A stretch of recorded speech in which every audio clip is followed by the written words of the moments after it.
WCLN 1170 Radio and Cable Channel 16 are pleased to present We Should Know, hosted by J.W. Simmons, an upbeat, informative look at people, places, and issues facing our community. This education-based analysis of issues will remain positive and informative as we consider closely what we should know. Hello, ladies and gentlemen. My name is J.W. Simmons. The name of the show is We Should Know. I want to welcome you back. This week, our guest is J.P. Duncan, James J.P. Duncan, the new city manager for the city of Clinton. Also, Mary Rose, I want to thank you for being with us today. You've got quite a few years with the city, a little bit over 25, as I recall. I want to thank you for being back and coming back and talking to us. I want to kind of open the show this morning kind of at a 20,000 foot level. There's a lot of stuff going on. I want to take a couple of minutes and give folks a little more information about our new city manager. And one of those things that interests me, JP, is that you've got a dual master's degree. Academically, you're well achieved a master's in administration at North Carolina State University.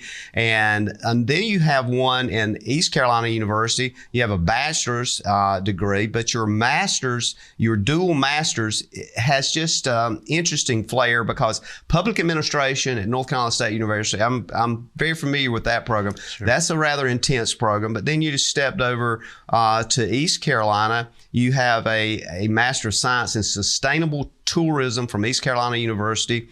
I think that combination of degree levels was really interesting for me. And as I introduce you, I want to touch on that. But the other thing that's interesting to me is that some of the areas that you've served in, to include Cumberland County, Virginia, not North Carolina, but Virginia, and Robertson, as Robertson City Manager.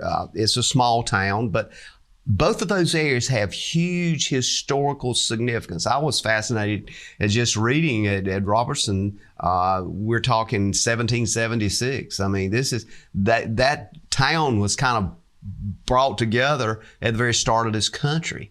And so I want to kind of get that out there.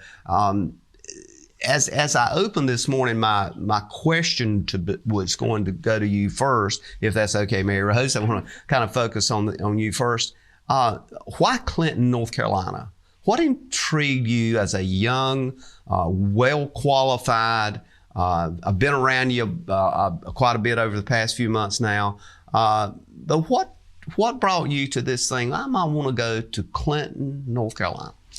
Yes, sir. So, as you mentioned, I'd been in Robertsonville in Cumberland County, Virginia, which is really rural. I like the feel of a smaller town and the community that a smaller town provides, where everybody kind of knows their neighbor and everybody knows everybody. When you go to the grocery store, you know a handful of people at least. Yeah. And, seeing the same people even at different events over the past few months, I've gotten to know more people here than I have probably anywhere, just because, it is a small, tight-knit community. And that's really what I enjoy working in and around. Well, and we've got an outstanding mayor and city council here, and these folks really are in-depth concerned about the citizens of this town. Mary Rose, I know that in your experience here over the years, and one of the things I noticed is that you and JP have a similar career path crossover, in which JP was a planning director, and of course you're the planning director for the city of Clinton. Have you found some commonality in that as you have talked to JP? We really have. JP has got that experience in planning, so it helps him better relate to my position. I will say I've been really impressed, though, that in taking on his role as city manager, he's not tried to micromanage planning or anything, so we're getting along really well. He seems to appreciate my knowledge and experience here in the community, and I'm hoping that I'm trying to invite him to learn more about downtown, about our citizens. I know I took him around downtown when he first got here and introduced him to several business owners, so that was fun. So we are getting to know each other, getting to understand his role, my role, downtown, historic preservation, but it is interesting that he understands planning. So Absolutely. That's really good for me. So, And JP, I want to kind of, I guess, move to a lot of issues now that you will be facing, and kind of looking forward. As I looked at your background, clearly the areas that we just talked about are similar rural kinds of areas, things that may have some similarity here, but as Mary Rose just pointed out, the kind of the uniqueness of any area, it's its people and its personality. I was also wanted to call attention to something that just struck me, and it's the organizational chart for the city of Clinton. And as I looked at it, a lot of folks, and you look at this online, you know, you can go and pull this city of Clinton organizational chart, but at the very top of that chart, and this sounds like our distinguished mayor would do this, Mayor Lou Starlin, is the very top of that chart is citizens of Clinton. Or it's like most folks think, you know, you would see the mayor and city council, but the first thing and foremost is the citizens. How does that strike you, JP? Knowing you've got an organizational chart, and obviously you've got the mayor and city council that you report to, but even above them on that organizational chart is the citizens. Well, I mean, ultimately they're elected officials, elected by the citizens to govern as the citizens see best fit. You know, as public servants, all of us, every employee for the city of Clinton is here to serve the citizens of this community. And again, you know, going back to the small town and a close-knit community, that's what attracts me to a smaller place, is because of, you know, we are here to serve the citizens, and you know, we get to meet the citizens that we're serving, and at the end of the day, you know, we can leave this place better than what we found it, especially with the successes that we've had in the downtown area over the past decade and a half or so. So that's, like I say, that's really what draws me here, and you know, to have the citizens at the top of the organizational chart, I think is very fitting. One of the things I ask, I think, and this kind of parallels where we are now, and a question for both of you can address is this idea of how do we prepare for this future we're looking at, and both you and Mary Rose have obviously backgrounds in planning. How do you build that around planning in preparation for a future that is changing so radically? And I'll just look at it from one particular area. Just look at it from the energy area. That is, now we're trying to reduce carbon input, and we're looking at potentially electric vehicles and all these other kinds of things. It changes the service formula. Speak to us about that and how you see that, and either one of you can pick up on So that. it's interesting, even though we're a small town, we're in talks right now with Duke concerning an electric vehicle charging station in our community and adding that. And strategically, Clinton is between Fayetteville and I-40 and Jacksonville, and between Raleigh and Wilmington. So it's very interesting to me, and I'm excited about this opportunity because it will afford us the ability to promote the fact that we can invite people who drive electric vehicles to our community to enjoy what we have in this small town, but also utilize their vehicle and charge those vehicles here. So I'm really excited about learning more about that and helping bring that to our community. So that's one thing we're working on in that regard, which excites me. So, JP, how do you prepare a small town in Eastern North Carolina, rural Eastern North Carolina, to be able to be ready for these changes? Because we're looking at the calendar, and that calendar is looking like 2030. We're going to have, you know, like zero carbon emissions and all these kinds of things, which affects many things other than just electric vehicles. Just kind of, we'll start this conversation. We'll bring this back after the first break, but I'll just kind of open the door on that as we look at going to break. So, I'm like Ms. Rose was saying, you know, we got to start somewhere. Yeah. That's right. and that would start with you know, a charging station here. Yeah, a lot of it is going to be driven by technology. Electric vehicles may pan out or they may not. You know, I've heard talks of hydrogen vehicles as well. So we're, you know, while we can't, be reactive all the time. At some point, we just kind of we're forced to be reactive to a certain extent because of the technology of the private sector that drives what we do.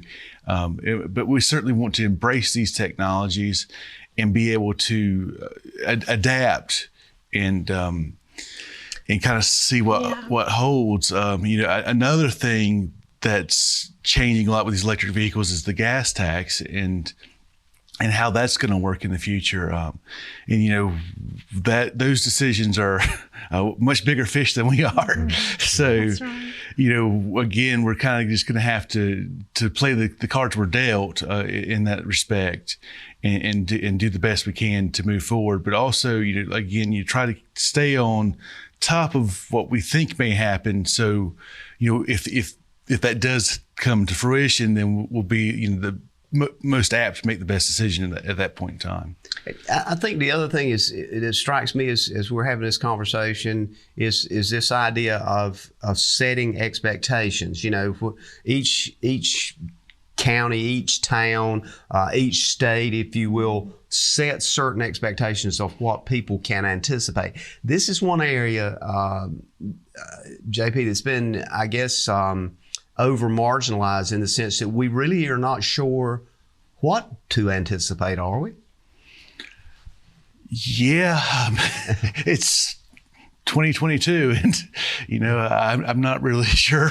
Well, what the future. one thing that with the experience here in Clinton, traditionally Clinton has been a very progressive community for a town our size.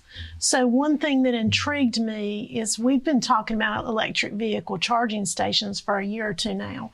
They came with a big price tag when we started talking about them, but out of the blue, Duke identified us as a community they would like to place one in at no cost to the city. So sometimes, and we do have limited resources, so we have to watch for those opportunities. Let's pick up that when we come back from break. Okay. Ladies and gentlemen, stay tuned. We'll be back in a moment. We're going to talk about some energy and energy implications for the city of Clinton and small towns in North Carolina. We'll be back in a moment. I am a firefighter. I'm a mama. I am a father. I am a hog farmer. I'm a hog farmer. I'm a hog farmer. I'm a hog farmer. We are North Carolina Farm Families, and we are your neighbors. Committed to protecting our natural resources for future generations. And I'm committed to taking good care of the animals that we raise. And I'm proud to raise my family on our farm. And I am proud to live and serve my community in eastern North Carolina. We exist to share the truth, educate the public, and protect North Carolina's farm families. If you run a business, you need sales. To get sales, you need customers. To get customers, you need exposure. Let our team of experts craft and produce the perfect video ad to reach your intended audience while making the most of your advertising dollars. Call 1-800-706-6538 or visit starcom.net to contact our Star Communications production team and get your business moving to the next level. Ladies and gentlemen, welcome back. Thanks for being with us today. We Should Know is on there. I'm your host, J.W. Simmons. Our guest today is James J.P. Duncan, City of Clinton manager. Just started the 25th of July of this year. And Mary Rose, I usually just put your name out there as Mary Rose. You've been with the city now in planning and been president of Downtown Development Association and here in North Carolina. A lot of folks know your name. You don't need the kind of introduction. So we're going to just kind of say Mary Rose is with us today. JP, I want to kind of get back to this idea of energy and the importance of it and what's happening. Give us your sense of maybe what one of those hats you used to wear was planning. Now you're in the position of not only looking at planning as a department head, but you've got to look at it as a holistic approach as it relates to service of citizens. How are you thinking in terms, and what do you do consider as preparatory for this movement to change to new forms of energy and different ways of energy? And I think of, what does that mean to the recreation department? What does that mean to the fire department? All of the departments of the city that serve citizens of the city is somehow affected by that. So I'm just going to give you a few moments to just kind of talk about that. Yeah, so the way that I see that would be, the technology and, whether it's a battery operated lawnmower or what used to be an air gun now is basically all, impact drills. So, batteries have certainly become popular, a phenomenon over probably the past half decade or so. But those are just tools that each department can use or every employee of the city can use to get their job done. So, we want to make sure that they have those tools, to do the job to the best of their ability. I don't really see any large disruptor in it so far. So, but I mean, again, as mentioned earlier, all we can do at this point is to kind of stay informed as much as we can to figure out, where this technology is heading, and make sure that we won't get caught, left behind. When you look at a small town, one of the things that comes to mind, and I don't think folks really see it, but transportation is just as important here as it is in Raleigh or Greensboro or Charlotte, although they're much larger. But for our folks, getting from point A to point B, whether it's for whatever reason, is part of their critical day to even work or application, again, of services. Do you see at some point in time that this becomes a financial break for small towns? Is this something that the federal government and other places that we've seen, come up with, big expenditures? Is that where you lean on? Where do you lean on for those funds? Because you've got limited resources. Sure. You mean as far as infrastructure? Yeah, where do you get the money to make it work? In essence, is the observation.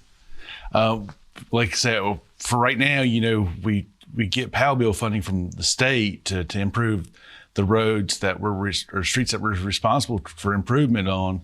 And as I go back to the gas tax is changing. But again, that's going to be up to the state. We can advocate as much as we can.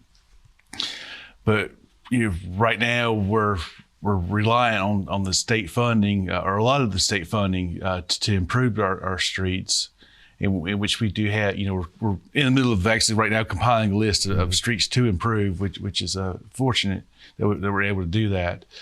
As far as, mass transit goes, we're being a smaller town, that's going to be a little trickier. This country as a whole is reliant on cars and individual travel. So, that would take probably an entire paradigm shift of how American cities are planned. Mm-hmm. Man, when you look at it from a planning point of view, and again, I refer back to your experiences as a president of the planning folks that do downtown street development, that kind of thing. What are you hearing from some of your associates throughout North Carolina? These critical issues of how we address and get to that point. And I think the phrase is used, quote, carbon zero. I'm still trying to figure out what that is, but carbon zero is put out there. Talk to us about it from specifically from a planning point of view. So, JW, when I'm participating in North Carolina Downtown Development Association meetings, one thing that's great about that is I'm sitting in a room with folks from Greensboro, Raleigh, Charlotte, Smithfield, Clinton, so large cities and smaller communities.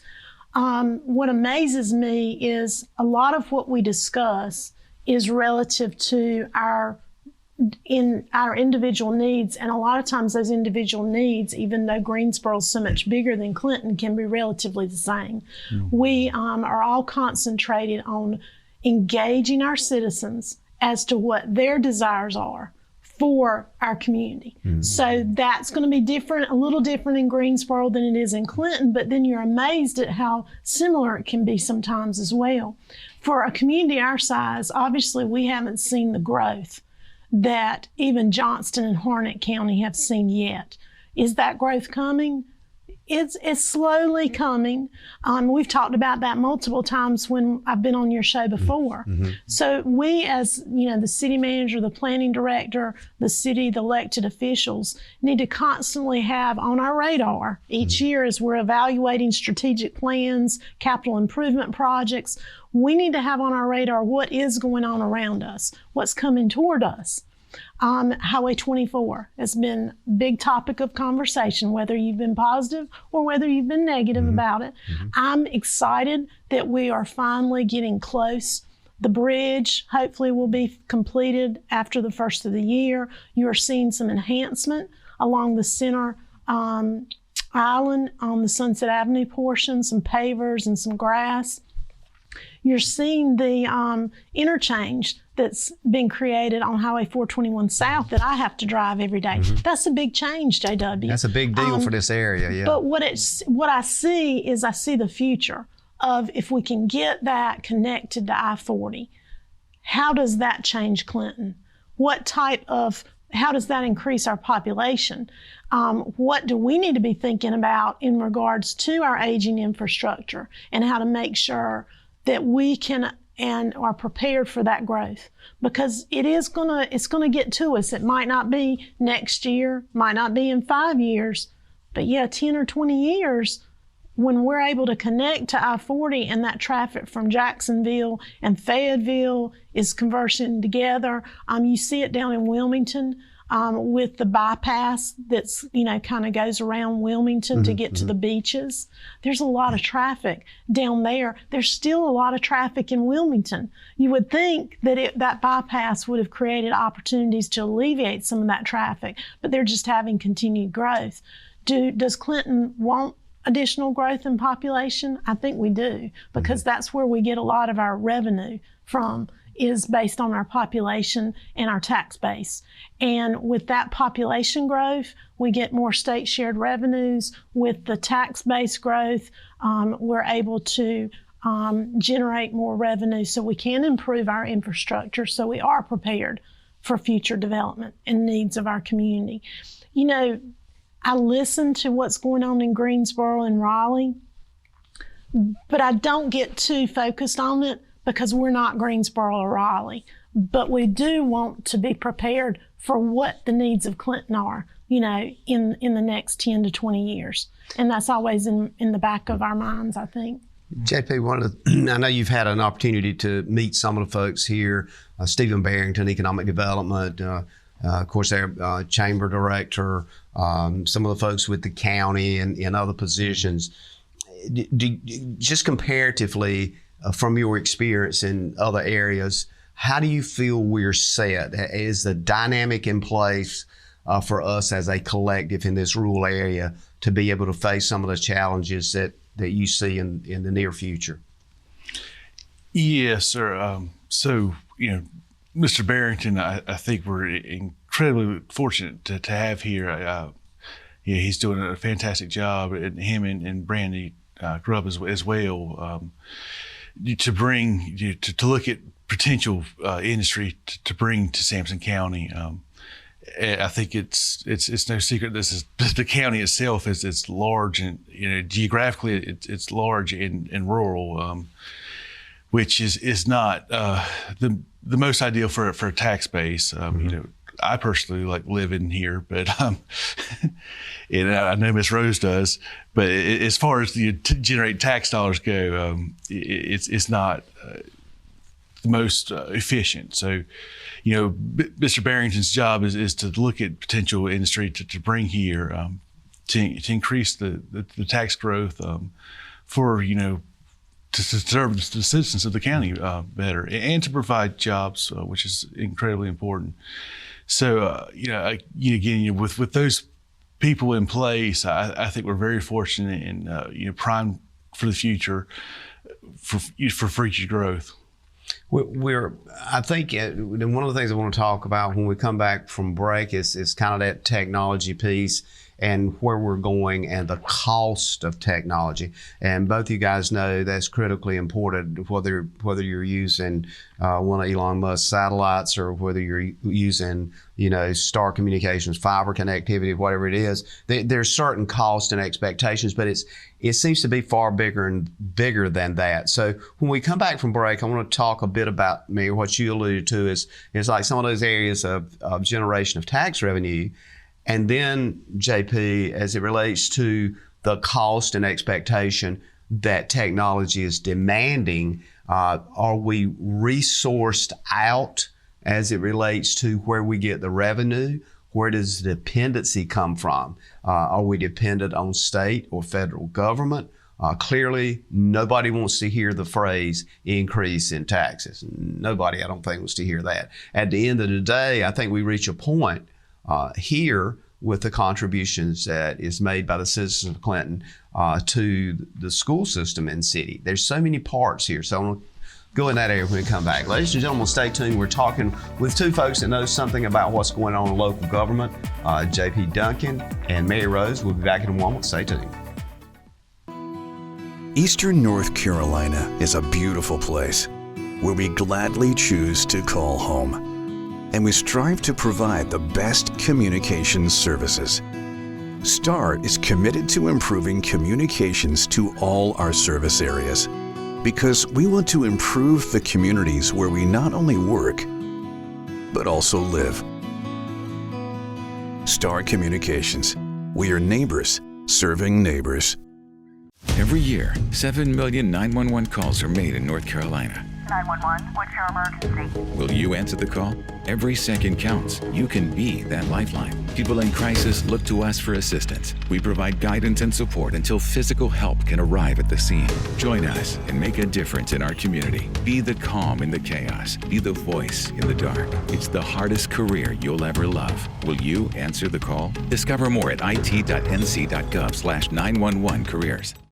Ladies and gentlemen, welcome back. Thanks for being with us today. We're talking about things in towns and literally rural North Carolina because, believe it or not, we're in one here in Clinton, North Carolina. We're talking with the city manager, James J.P. Duncan. And background, you've had background in with towns as planner in Virginia and Cumberland County. You've Robertsonville in the sense of being a city manager there. You come to us with a lot of vision, a lot of capacity and capability. Mary Rose, you've been around for a while, over 25 years working as a planner here. You and JP got similarities. I want to kind of move into this segment to talk about some of those things that folks know are out there. And we've talked about a lot of challenges. We've also talked about the ability for towns and where they generate revenue from. And that's everything from sales taxes to charges on fees, money from federal, state government. All of those things are there. But guys, there's always a limited capacity. So in this segment, as we talk about technology and advancement, the practical piece, where are we technology-wise? JP, where do you want to see us go? And what is the anticipations for the future, 5, 10 years out?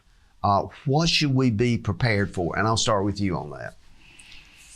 Yeah, me personally, I have never been on the bleeding edge of technology because usually it takes them 3 or 4 iterations to get something to work the kinks out. Again, I would go back to the city employees to see the technology they would like to implement to be able to do their jobs as best as possible. And technology does make us more efficient. It definitely enables us to get a lot more data points. It's just a matter of how we choose to use that data. It enables us to do our jobs and to serve the citizens more effectively and efficiently. Does technology, when you look at it from your seat, the side of technology that says my information is secure with the city of Clinton? Because for example, if I sign up for water, or if I move here and I say, well, I've got to get the water turned on, I've got to get even lights, of which the city doesn't necessarily supply the power, but you've got to give a certain amount of information about yourself. And security becomes a key asset. Are you concerned about security of your system? Are you concerned about the city of Clinton being hacked? Are we vulnerable? Do we have things in place? I think to say we're not vulnerable would be a mistake. Really, when you think of any kind of municipal government, I mean, clearly, you've got your utility billing side and documents that need to be protected, but also your police documents. I mean, really are the most, I guess, need to be safeguarded the most. But yes, I mean, we have things in place to make sure that these documents are safeguarded, and there have been cyber attacks out there on local governments and hospitals and so forth, where with the ransomware, where they'll make you or try to get $20,000 or whatever payment out of you to release those files. Of course, those threats are ever present, and we have IT contractors that take those threats into thought and make sure that we are covered from those attacks. From a planning point of view, some of the things that JP was just talking about, how do you plan for those things? And is that something within what the planning department looks at, that they look at strategies to ensure that adequate access is there for new businesses or folks that may move here from another area, and they go, look, I want this high-speed internet, and I want to make sure that it's affordable, and I'm fixing to open a small business downtown, and my business is also going to do a lot of stuff online. How do you plan for that? Well, you don't. That's not really our wheelhouse. I mean, I'm just going to be blatantly honest with you. We can work together with partners such as Star Communications, and Duke Energy, and the county, and but that's not our primary responsibility. Obviously we have a huge responsibility to our citizens with regard to planning and community development. So we are looking at better ways to amend our land development ordinances to assist businesses develop in a more functional manner with the times. We don't want to just keep an old zoning ordinance or land development ordinance that doesn't accommodate changes in technology that industry brings us, that, that is not going to work for us. So we're constantly trying to listen to our citizens, our businesses, our potential industry leaders that might be looking at Clinton, and trying to listen to what their needs are and certainly address what we can. But I get the question, and I'm going to kind of oversimplify this a little bit. Mary Rose, why can't you bring us a Chick-fil-A? It's not necessarily my job to recruit Chick-fil-A to Clinton, North Carolina. Now, if Chick-fil-A calls my office tomorrow and they ask me what a particular parcel they've identified as zoned, I will give them that. If they ask me what our sign regulations are, parking requirements, green space, our staff is going to jump on that, and we're going to do everything we can to return that call, to help them develop that site plan, to really help them get those doors open as quickly as they can. But I'm not really on the phone all day calling, trying to say, oh, hey, Chick-fil-A, what do you need to come to Clinton? And let me see if Mary Rose can make that happen. So I'm glad you've given us an opportunity to clarify our role, what it is and what it isn't. Similarly with downtown. Now, my hat changes slightly with downtown because the Clinton Main Street program is a program, we're a part of the North Carolina Main Street program. People in my role as Main Street Director across the state, we are economic developers. We're historic preservationists. We are promoters of special events. We're promoters of business. So when I take off my planning hat and I put on the downtown hat, my role does change slightly. I have been known to be dining in a restaurant in another community and say, would you be interested in opening a restaurant in downtown Clinton? And then I try to connect that restaurant owner with a property owner or two or three in Clinton that I know they can take and run with that. And then I kind of back out of it until they need me for zoning, historic preservation, downtown facade grants or other incentives, and then I'll jump back in. So it's almost like it's a production. It's you have to be ready for what's coming to you. You have to be thinking about what your community needs. And in Main Street, we use the 4-point approach of organization. You have to be organized. You have to have an organization with functioning volunteers, committee members, board members, and then you have to look at design. That's the second element. So you want to look good. Now, looking good is public art, is keeping your downtown clean and neat. Then we've got the third element, promotion. So you're not only promoting the individual businesses, you're promoting your downtown as a whole.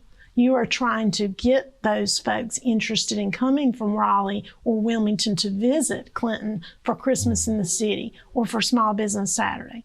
And then, you've got our final component of the 4-point approach, which is economic vitality. That is your economic development component of what type of incentives do we need, what type of information. JP mentioned data points, and Stephen Barrington is very knowledgeable. He is very smart gentleman when it comes to data and information, and that's probably my weakest area. But you do have to know a certain amount about what you have to offer, whether it's in downtown or the broader Clinton. So when somebody does call and they're looking for a property, you can say, well, there are these available properties in our downtown. Or these, you might want to check with the realtors in our community who are very knowledgeable about what may be available in Clinton or the greater Clinton area. We've got about a minute here before we're going to go to break. I want to kind of get this in. Do you feel like the ordinances and procedures and protocols that we have in place in the city of Clinton have been updated recently? Are they effective currently? Is that something that needs to be reviewed, JP? Well, all ordinances, no matter what municipality or county government, are living, breathing documents. They always need to adjust to the ever-changing world outside of them. So, and we are currently or constantly rather looking over these documents and making sure they're updating, and Ms. Rose will update them as she sees fit. If something were to change, even a federal law, the Supreme Court can make these things change sometimes, all the way down to the state. So yes, sir, we're currently constantly updating them and making sure they meet the world outside of them.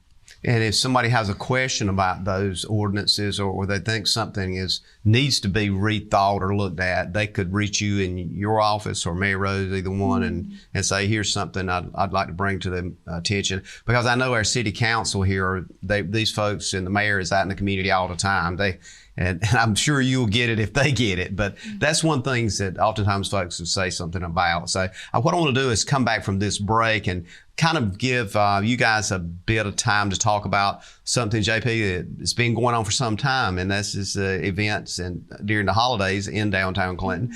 Not that it's totally unique, but for the people here, a lot of folks have started depending on that to just kind of put them in the mood for Christmas. So the last segment today, ladies and gentlemen, we're going to be talking about the mood for Christmas. And if you are thinking about that, since it's the fall, we'll be back in a moment. To get the most out of your electronic devices, you need a strong internet connection and a protected home Wi-Fi network. You need high-speed internet from Star. Star has the fastest, most affordable high-speed internet service available for all your devices. We have no long-term contracts or high-pressure sales. Our service speaks for itself, and switching is hassle-free. We take care of everything with free installation from a local company. High-speed internet from Star. Internet at the speed of life.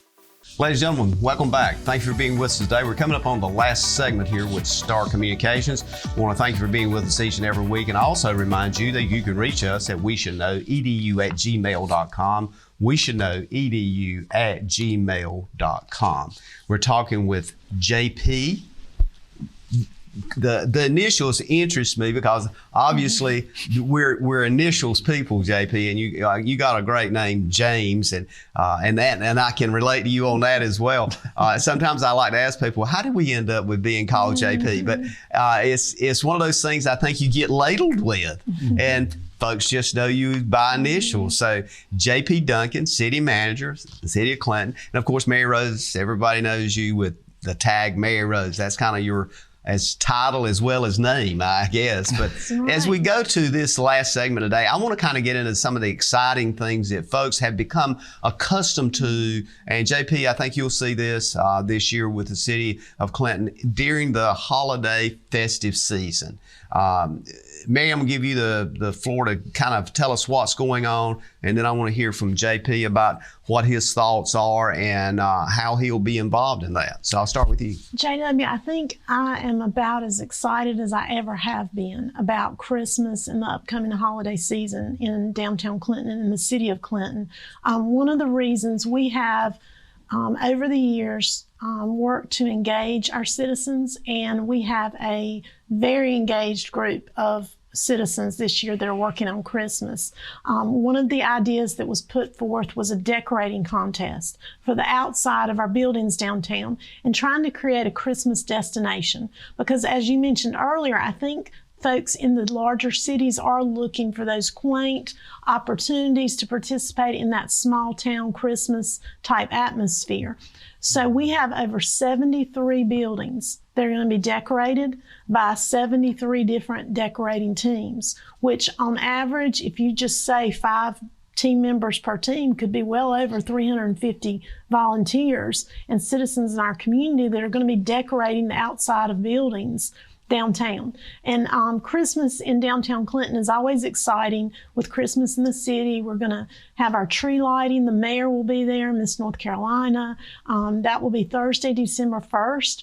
And we will have our traditional hay rides, train rides, activities. And then on Thursday, December 8th, which is our second night of Christmas in the city, we'll do the traditional carriage rides. And we even have a couple of volunteers that will be roasting chestnuts, JW. And I had never had roasted chestnuts, as in chestnuts I've heard that in roasting. songs, but I won't even know how to do that. Yeah, they're tasty, and they're going to have some roasted chestnuts downtown. So I think it's going to be almost like you've stepped into a Hallmark Christmas movie this year in downtown Clinton. We are really appreciative. Alfredo has offered to donate the prize for the decorating contest.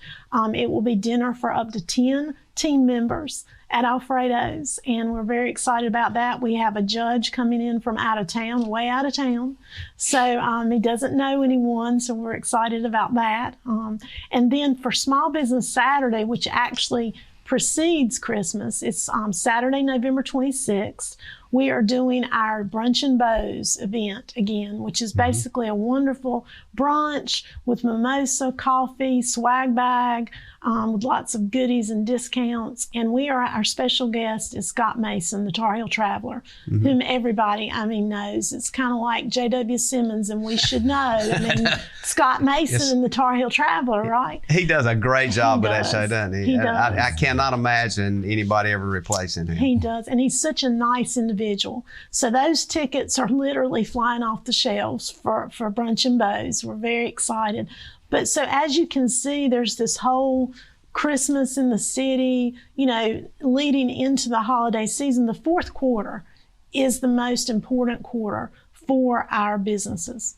And we not only work with downtown businesses on our Small Business Saturday, we work with businesses outside of downtown, Matthews, High Cotton, Rustic Roots. We're working with businesses in Roseboro and Newton Grove again. So we pride ourselves on really working together throughout Clinton and Sampson County when it comes to uplifting the small business community during this fourth quarter, which is so important to them. And JP, I know you're engaged a lot in the community, and I want to kind of mention the recent street fair that was so successful this year. In fact, I saw you downtown when that was going on. Is this something that you experienced in other places you've been, or have you kind of been like, wow, there's a lot of folks show up in this small town? Just kind of give us your personal observation. So I've, of course, attended other festivals, but this is the first place I've actually worked that has these sorts of events. And it's been absolutely wonderful to kind of come in here the past couple of months and attend events like Live After 5 and of course, the Square Fair. And this year being sort of unique as our bicentennial. So we also had the dedication of the beautiful clock downtown, which was gracefully donated by the Rotary clubs here. And again, that kind of goes back to your original question of what attracted me about Clinton, and it really has just come to what we do have in spades is community involvement. We have very strong civic organizations and events that the city puts on and so forth. So it's just been a wonderful experience, being at these events, and I cannot wait for our Christmas events and to see the holiday spirit of the downtown area and really the city as a whole. Man, and I think some of this is like it almost is a way that people can vent and just kind of get away from the constant barrage of some of the negativity and things that literally we don't have any control over in our world. And it becomes a way of a kind of a mental health thing where you can just say, let's refresh here and focus on something that's critically important. Well, and I think that's what the Main Street program allows our volunteers to do. Is what I've learned over the years is when a citizen comes to us with a great idea, like the chestnuts, try to do everything we can to help them make it happen and let them help us make it happen. And I think that's what we're seeing with the decorating contest. People post-COVID are wanting to get out, wanting to get involved. So we've got church groups, civic groups, other organizations, individuals that just want to come out and spread a little joy during this holiday season. And, we want to help them feel good. You talked about citizens being at the top of our organizational chart. I'm a big believer. They are our customers. We need to build relationships with them. We need to sit down and listen to what their needs are, their desires. Sometimes we're going to be able to help them reach those, and sometimes we're not. But I found that with the downtown volunteers, as long as there's that open line of communication and we're collectively meeting and discussing and working together, it's been a very positive experience for me over the years. And I think it's from what I've seen with them, when they're able to feel a part of something that is successful, whether it's a special event or our recent dogwood mural that's just been finished over off Farrell Street, they feel good, they feel happy.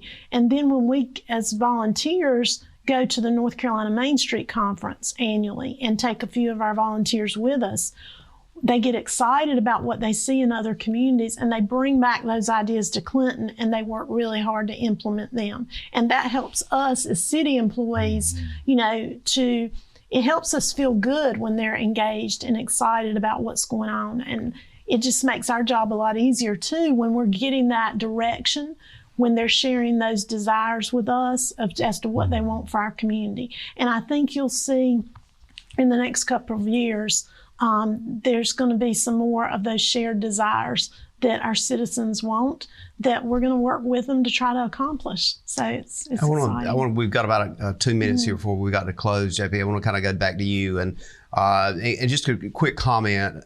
I know one of the things that folks like is somebody that's successful and they see you out in the community. Do you encourage people to say, hey, you're the city manager, I wanted to ask you about so-and-so? Is that the kind of thing you encourage? Do you like for folks to talk to you about issues they're facing in the community? Absolutely. Anytime I can get feedback from any citizen or, a question on anything, again, every person that works for City Clinton is here to serve the citizens, and it helps us serve them better if we know what their needs are, or if there's a problem that they have that we can solve and so forth. So absolutely. Oh, I think one of the things that Mayor you alluded to as well is that we got an outstanding mayor, Mayor Lou Starlin, outstanding city council that's really connected and immersed in that community. And it just seems to me that what JP just said, yes, approachability is key.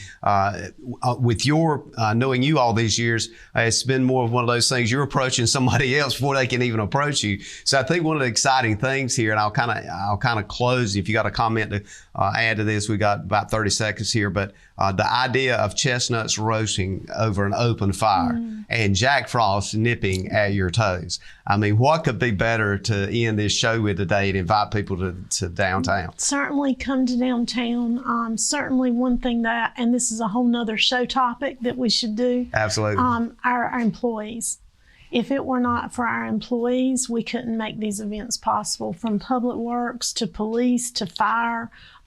There's a lot of behind the scenes work that goes on. And so it's a combination of, yes, the elected officials guiding, the policy, also the citizens giving us input, but the employees across every department working really hard to make Clinton what it is. We're going to have to go to closure. JP, thank you for being with us today, and welcome to the city of Clinton. And folks, look forward to talking to you and continuing this conversation. I know a lot of folks now that know who you are, and you've invited them to reach out to you. They'll be glad to do that. Thank you for what you do.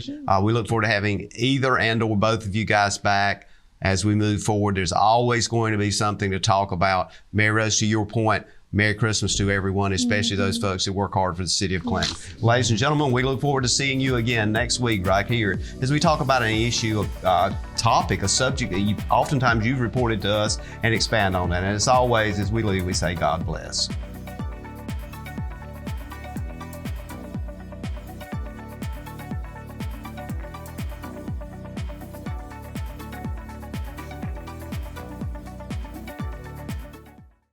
Thank you for tuning in to this week's episode of We Should Know with host J.W. Simmons. If you have a question, comment, or suggestion regarding this or any episode, please send your emails to weshouldknowedu@gmail.com. And remember to tune in every Tuesday at 2:30 for another informative episode of We Should Know.